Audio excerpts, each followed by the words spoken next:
Sagittarians, and welcome to your horoscope for this coming month. That's October 2022. If you are new here, my name is Justina. I'm a Western astrologer. I follow the tropical zodiac along with the whole sign system in all the forecasts on this channel.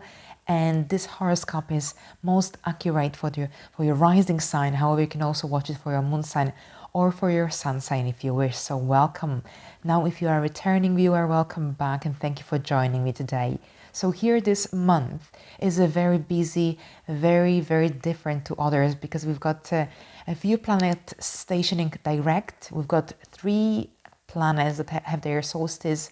Jupiter moving back into Pisces, Mars out of bounds and retrograde from the 30th, and a solar eclipse. So generally lots of different energies. So it will be a pretty eventful month for you. Now, on the 2nd, Mercury will station direct at 24 degrees of Virgo. Here, Virgo rules your 10th house of career, professional life, and the outside world in general. So here with Mercury being direct, anything related to your career growth, professional life path development will move at a much different pace. So it will be easier to reach any milestones, any goals, bit by bit, because here Mercury will still be in the full shadow period 2 weeks after it stations direct. So generally from the 2nd to 3rd, you will start to see things flowing at a faster pace. You will still have to be patient and cautious, but there will be more development as the days go by, as the weeks go by as well. Now here we have also Venus will complete its solstice on the 3rd. And here Venus rules your friendship sphere and also your work and employment. So here you can see there is a connection. Venus rules your 6th house. And here Mercury rules your 10th house. So as from the 2nd to 3rd, you will see more progress in your career, in your work, employment. And if you've been awaiting an important call regarding an interview that you had, then this may also happen in the first days of the month. Here on the 9th, we've got a full moon in Aries. So this will be a good time for brainstorming, for coming up with some interesting business ideas, for example. But also here, this is a time when you might feel especially ambitious or overly ambitious even, because Mercury will be in opposition to Neptune in Pisces. So you might even be overly idealistic. So this full moon, even though it's in Aries, so it's a good time for really moving forward with your life, especially since Mercury is now in a direct motion at this point. However, since that Mercury and Neptune opposition is that strong, you will have to perhaps think things through before you implement them into your life. See the pros and cons of any idea you want to take off the ground. That will be required, but other than that, the full moon brings a full awareness into your sphere of conception, into your sphere of children. So here there could be more activity happening in your children's life, or there could be events, situations concerning your children that will require your focus and attention. On a different level, you might also get back to a hobby of your interest. Here Jupiter is currently in Aries retrograde, but also this could be a time of well, you might receive a new project as well, or perhaps a project you began 6 months ago might take a very different course around this full moon, and you might decide you want to move forward with it, you want to end it, you want to modify it. So generally with a full moon, this is also a time of endings, and we decide whether we want to carry on with an idea, with a project, with a relationship, or whether we want to end it. Because with such full awareness during this time, we can make better, well, we get a better idea. I want to say better decisions, but here Mercury is in opposition to a Neptune, so making those ideas, making those good decisions might be slightly tricky at this time. So just keep this in mind. Here, the good news is that Jupiter, your ruler, will end its solstice on the 16th. It had its solstice from September, and now this month on the 16th it will end. Now, during Jupiter's solstice, you may have experienced a lack of clarity regarding your life, your life direction, your goals, milestones. You may have questioned every step that you took. And with Jupiter completing the solstice on the 16th of the month, well, Mercury will have its solstice between the 13th and the 16th as well. So this will be a day of some really strong realizations, and you might even change direction, change your mind about something important to you, to your persona. On the 24th, we've got a Saturn stationing direct in Aquarius at 18 degrees of Aquarius. That this retrograde began at the beginning of June. It ends now in up towards the end of October. So here, Saturn stationing direct. This will definitely bring more opportunities, more progress into your life, because Saturn, the Lord of Karma, the planet connected to discipline, structure, consistency. So this planet will especially reward those who worked consistently and productively between June and October. This is related to your communication sphere. So if you are in a career related to copywriting, translating, editing, if you are a journalist, writer, website even designer, then you might see some really interesting opportunities coming your way after the 24th. So keep an eye for those. Now here, definitely anything connected to internet, also anything to do with digital marketing as well. Here, Uranus, Aquarius is on your third house cusp. The third house is connected to jobs related to writing as well. Right, so that's really good. Now here on the 25th, we've got a solar eclipse in Scorpio at 2 degrees of Scorpio. And this is a south node solar eclipse. So this means that there will be some new beginnings over the course of the next 6 months. And they may have already begun now, or they might happen just before this eclipse.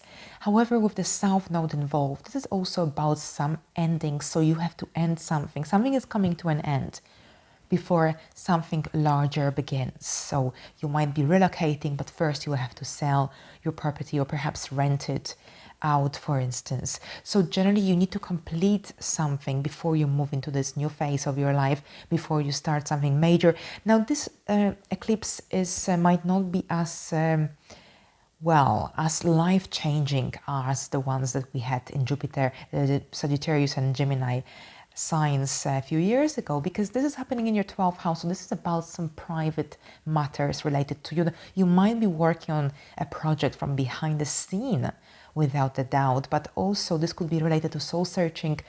This might be related to, well, you might be writing as well. You might be writing, you might be creating something, you might be especially creative. The 12th house, traditionally connected to Pisces, is very, very creative. So any transits, any big events happening in the 12th house often stimulate that creative side of psyche.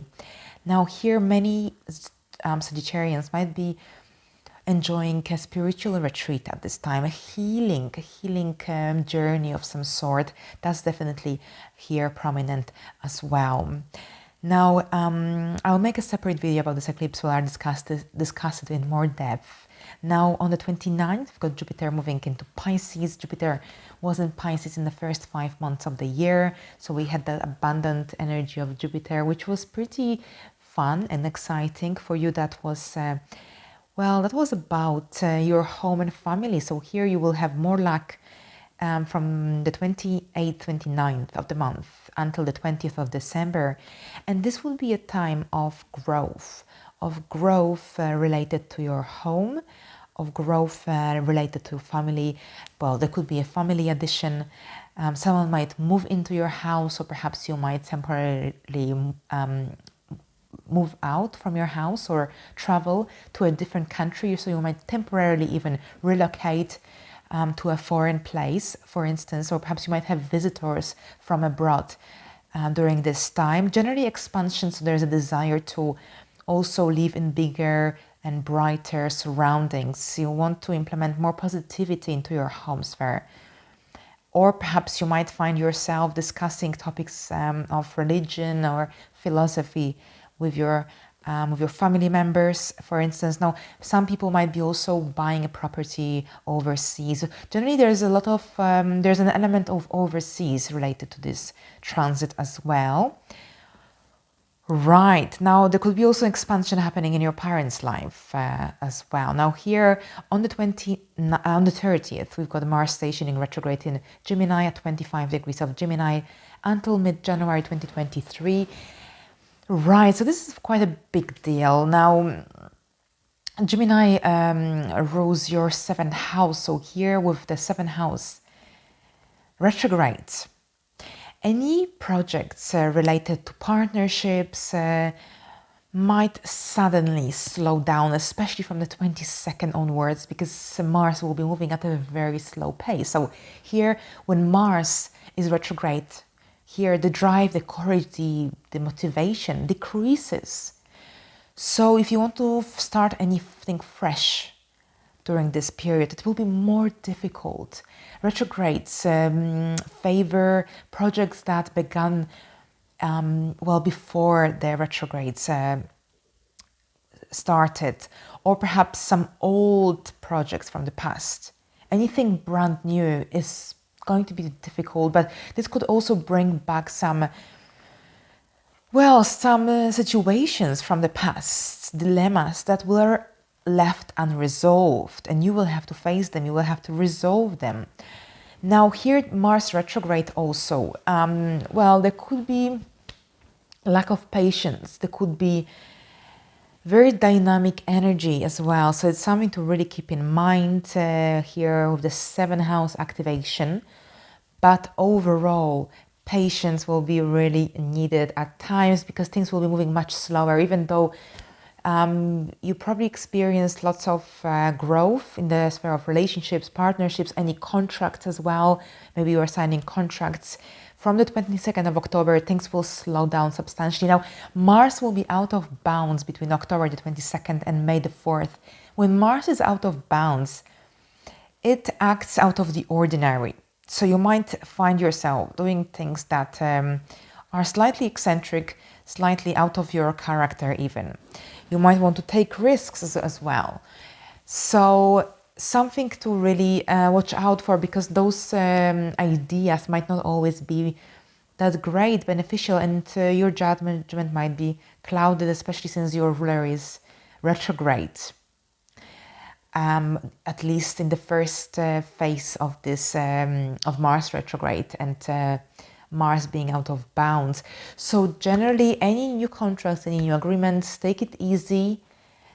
See the pros and cons of anything that you're getting yourself into, especially anything to do with new businesses, anything to do even with a new job, a new apartment, or a new house if you're going to be renting out or buying. Think things through. Don't rush into anything. I think that's a good advice. I imagine that's a good advice. But here, on this note, I wish you a pleasant month. I hope October is a good month for you, and I'll see you in my next video. Thank you and bye for now.